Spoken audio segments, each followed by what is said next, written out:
ich denke, einerseits bei der Entwicklung von den Produkten müsste schon direkt am Voraus Inklusion mitgedurcht gehen und es müsste am Voraus Accessibilität bei der Entwicklung von den Produkten durchgehen, schwätzen von Internetseiten, schwätzen von Informationssupporten im Allgemeinen, von Produkten, die entwickelt gehen, von Gebäuden, die gebaut gehen.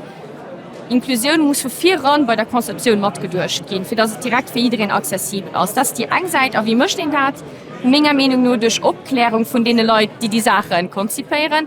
Und das kann ich nicht mehr machen durch eine gute Zusammenarbeit. Das heißt, Vernetzung von allen guten denen, die Spezialisten Terra sind. Das heißt, wie von uns ist so ein Spezialisten, die den Know-how haben an der Sehbeeinträchtigung oder für Blindleute zusammenarbeitet mit einem Akteur wie Claro, die zum Beispiel da liegt der Spruch daheim sind, aber nur jeder zusammen schafft bei der Konzeption von den Sachen und informiert und noch die produzieren, sich die Informationen sicher kommen.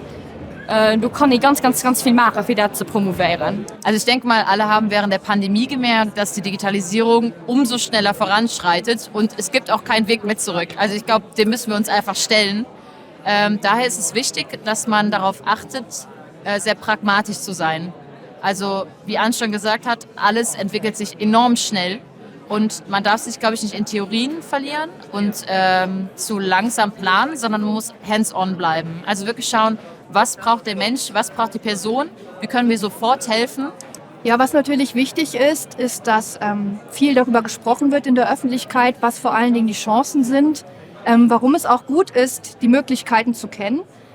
Wichtig ist auch, dass man auch natürlich im privaten Umfeld, wenn man gute Erfahrungen gemacht hat, die miteinander teilt und auch Hilfe anbietet. Anderen, wenn man das Gefühl hat, die könnten davon profitieren, wissen aber vielleicht nicht genau, wie es geht. Und natürlich ist es auch wichtig, dass die Angebote, die es gibt, sich auch weiter so anpassen, dass alle Menschen sie möglichst problemfrei nutzen können. Denn man muss auch verstehen, dass die Geschichte des Internets ja so ist, dass sie schon ganz lange zurückgeht und mittlerweile sich so entwickelt hat, dass auch der Anspruch besteht, dass von Kindern bis Menschen im höheren Alter das Internet nutzen sollen. Und die Technologien sollten sich auch noch mit ihrem Angebot weiterhingehend auch dahin entwickeln, dass das problemfreier möglich ist, als das bisher ist. Also ich denke, zum einen sollte die digitale Welt sich besser anpassen und das ist auch im Gange. Und zum anderen ist es auch wichtig, unterstützende Angebote zu haben. Und von denen gibt es, wie man an diesem Tag sieht, auch zum Glück auch sehr viele schon in Luxemburg. On imagine toujours que l'école va former les enfants, va apporter ce qu'il faut pour que les enfants soient vraiment des créateurs du digital. Mais non, ça ne suffit pas. Lorsque les enfants ont passé dans les clubs, ils se sont là. Une fois qu'ils ont 12 ans ou même avant, ils vont ouvrir la porte de ce qui est les makerspace qu'on a aujourd'hui dans le pays. Ils vont créer leur projet. Ils vont utiliser ce qui est possible, ajouter du code à des petits projets personnels. Ils vont imaginer ce qui pourrait être fait dans la société qui nous entoure aujourd'hui, que ce soit dans le domaine de la médecine, que ce soit dans le domaine de l'accompagnement des adultes, des seniors, que ce soit même dans le domaine de comment est-ce qu'ils pourraient faire en sorte que d'autres gamins soient intéressés aussi.